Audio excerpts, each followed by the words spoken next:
আমরা পাবো? যারা বলেন নাউজুবিল্লাহ। নবী বললেন না বদরের যুদ্ধে 313 জন মিলে 1000 আবু জাহেলের বিরুদ্ধে পারবো? নবী যেটা বলেন নাই। কি করেছেন? নবী যা করেছেন আমাদের তাই করতে হবে। নবী একটা জায়গা বিছাইছেন, বিছাইয়ে বলছেন আমাদের জন্য একটা তাবু বানাও। একটা তাবু বানাইছেন, বলছেন এই রুমের মধ্যে আমি নবী মুহাম্মদ রাসূলুল্লাহ আজকে সারা রাত কাঁদবো আল্লাহর দরবারে। 313 জনকে 1000 যেন মিলাইতে না পারে।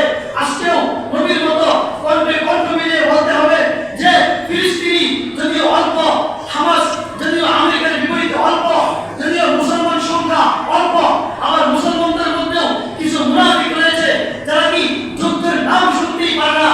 এই সমস্ত মুনাফিকও আছে, এরাও বাদ দিলাম। মুসলমান অল্প, ধরেন আবু জাহেলের মতো হিসাব করি যে আবু জাহেল ছিল 1000, নবী মুহাম্মদ রাসূলুল্লাহর যে বাহিনী মুসলমান বাহিনী ছিল 313। আজকে ধরেন আমাদের মুসলমানরা 313, আর আমেরিকার সুপার পাওয়ার ইন্ডিয়া আর আমেরিকার সাথে যে সমস্ত রাষ্ট্র একসাথে মদত দিচ্ছে, সাহায্য করছে, এরা ধরেন 1000, এরা 1000, আমরা 313।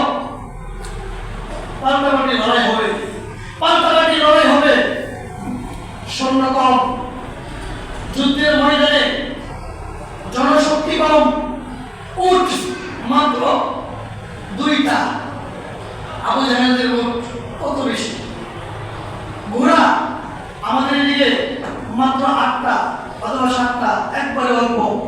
আবু জাহেলের দিকে ঘোড়া 300, কই 7টা 8টা ঘোড়া আর কই 300 ঘোড়া। অস্ত্রে শস্ত্রে তারা বেশি, ঘোড়াই তারা বেশি, উটের দিক থেকে তারা বেশি, তলোয়ার আমাদের দিকে মাত্র 10টা 12টা, আর ওদের দিকে 100-র উপরে। এরকম এত বেশি তলোয়ার আছে, এত বেশি উট আছে, এত বেশি ঘোড়া আছে, এত বেশি জনশক্তি আছে। তারপরেও নবী কেন বলেন নাই আমরা দুর্বল, আমরা পারবো না? কেন বলেন নাই? একটা কারণে, সেটা হলো নবী জানেন শক্তি এর উৎস আল্লাহর পক্ষ থেকে আসে। সুবহানাল্লাহ। যদি আল্লাহকে রাজি করানো যায়, যদি আল্লাহকে আসমানের মালিককে রাজি করানো যায়, তাহলে 1000 আর 2000 আর 3000 নাই। আল্লাহ যদি রাজি থাকে তাহলে 1,00,000-এর বিরুদ্ধে মাত্র 3000 সৈন্য তারাও যুদ্ধ করে বিজয় অর্জন করেছে। মুতার যুদ্ধে 8ম হিজরি শেষের দিকে নবীজি মদিনায় হিজরত করার 8 বছর পরে একটা যুদ্ধ হয়েছে। এই যুদ্ধের নাম মুতার যুদ্ধ। এই মুতার যুদ্ধে আল্লাহর নবীর বাহিনী ছিল 3000। রোমান সৈন্য সংখ্যা, রুমি, এই রুমের যারা আমাদের ইসলামের বিরুদ্ধে ছিল খ্রিস্টানরা, তাদের সংখ্যা ছিল লাখের উপরে। পূর্ব বর্ণনা আসছে 2 লাখ।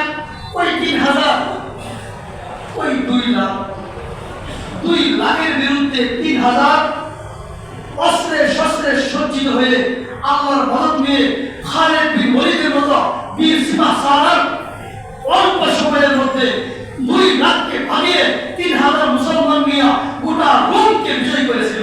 আল্লাহু আকবার বলেন। আমরা তারা যারা 3000 2 লাখের বিরুদ্ধে বিজয় অর্জন করতে সম্ভব। এখনো কি সেই সময় নাই? এখনো কি মুসলমান নাই? এখনো কি আসমানের মদতদাতা আল্লাহ নাই? তাহলে কেন আমরা পিছিয়ে আছি? কেন আমরা দোয়া করি না? কেন আমরা তাহাজ্জুদের সময় ঘুমাই? কেন আমরা মুসলমান আমার ভাইয়ের এই শিশুর কান্না আমরা কেন দেখি না? শিশুগুলো দেখলে আপনাদের মায়া লাগে না? কেমনে ঘুমান?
বেশি হোক, আমাকে আপনাকে কাঁদতে হবে, কাঁদতে হবে, কাঁদতে হবে, কাঁদতে হবে।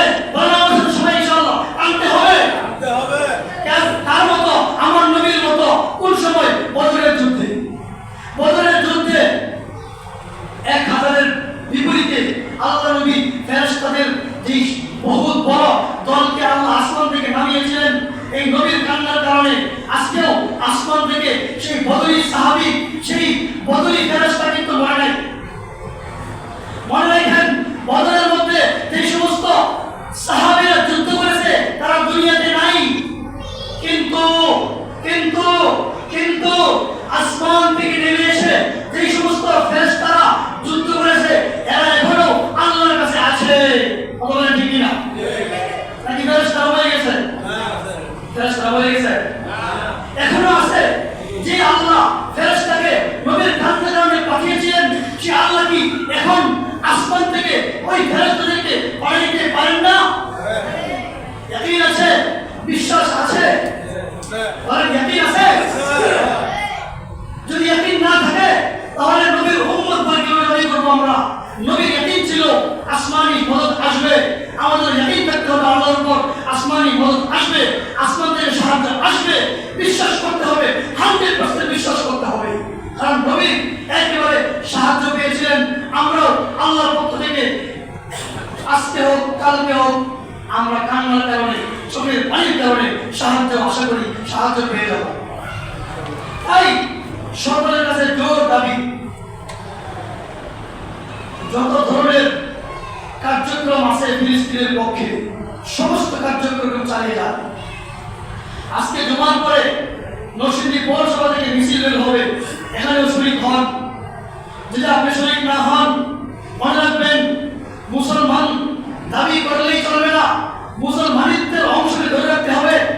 আমার ভাই, আমার শিশু, আমার সন্তান তারা 500 মেরে ফেললো, আর আমি একটু মিছিল করতে পারলাম না, আমি একটু পরিমাণ জানাইতে পারলাম না, আমি রক্তমাখা সেই শরীর থেকে একটু চোখের পানি জানাইতে পারলাম না, কিসের মুসলমান? ফাকাতিল ফি সাবিলিল্লাহ, আল্লাহ ঘোষণা করেছেন, আল্লাহ সেই যুদ্ধ করো, যুদ্ধ করো, যুদ্ধ করো। লা তুকাল্লাফু ইল্লা নাফসাকা, মনে রাখো তোমার ধারবাই, তোমার ধাইবার তোমাকেই নিতে হবে। যুদ্ধ যদি না করো তাহলে তোমাকে আল্লাহর কাছে জবাব দিতে হবে। যুদ্ধ এখন গোটা দুনিয়ার উপর খরচ হয়ে গেছে। মুফতি আলাইহিস ফতোয়া দিয়েছেন যে গোটা দুনিয়া থেকে শক্তি অর্জন করতে হবে, গোটা দুনিয়ার সমস্ত জাকাত যেন গাজায় বাড়ানো হয়। এই মুসলমানরা খানা খাইতে পারতেছে না, থাকতে পারতেছে না, বাড়ি নাই, ঘর নাই, বৃষ্টি আসলে বৃষ্টির মধ্যে ভিজতেছে। আমি আর আপনি এসি রুমে শান্তিতে আরামে ঘুমাই, আর তাদের চালও নাই, বেড়াও নাই, নিচে বিছনা বিছাইবে সেটাও নাই। একটা বোমার কারণে পুরো এলাকা পুরে ছাই হয়ে গেছে। কিসের বিল্ডিং, কিসের খাতা, কিসের বিল্ডিং, কিসের কম্বল, আর কিসের কি, কিছুই বাকি নাই। এরা কি মানুষ নয়? প্রশ্ন হলো মানবতা কাকে বলে? মানবতা কোথায়? এরা কি মানুষ নয়? বলেন, এরা কি মানুষ নয়? তাহলে আমরা কেন আরবে থাকবো শুধু, এদের দিকে তাকাবো না কেন? তারাও যদি মানুষ হয়, আমরাও মানুষ, মানুষ মানুষের জন্য। অতএব তাদের পাশে দাঁড়ানো আমার আপনার সকলের জন্য জরুরি হয়ে গেছে। দাঁড়াইতেই হবে, দাঁড়াইতেই হবে, দাঁড়াইতেই হবে, দাঁড়াইতেই হবে, যে কোনো মূল্যে দাঁড়াইতে হবে আল্লাহ পাকের জন্য।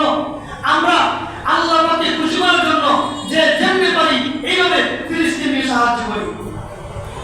এই হলো আজকে ফিলিস্তিনের পক্ষে আজকের আলোচনা। এখন আসেন যাকাত সম্পর্কে দুইটা কথা। যাকাত ইসলামের গুরুত্বপূর্ণ বিধান। অনেকেই মনে করে যাকাত হলো অনুগ্রহ। এটা যদি বলেন নাউজুবিল্লাহ, একজন ভিক্ষুক আপনার কাছে চাইলো আমাকে 2টা টাকা দাও, আপনি তাকে 2টা টাকা দিলেন, এটা অনুগ্রহ, এটা সদকা, ঠিক আছে। কিন্তু কোন ঋণগ্রস্ত মিসকিন নিঃস্বকে যাকাতের যেই টাকা আপনি দিবেন, এটা কিন্তু অনুগ্রহ নয়, এটা আল্লাহর বিধান। নামাজ যেমন ফরজ, যাকাত যেমন ফরজ, টাকা দিয়ে কারখানা করেন, ব্যবসার হিসাব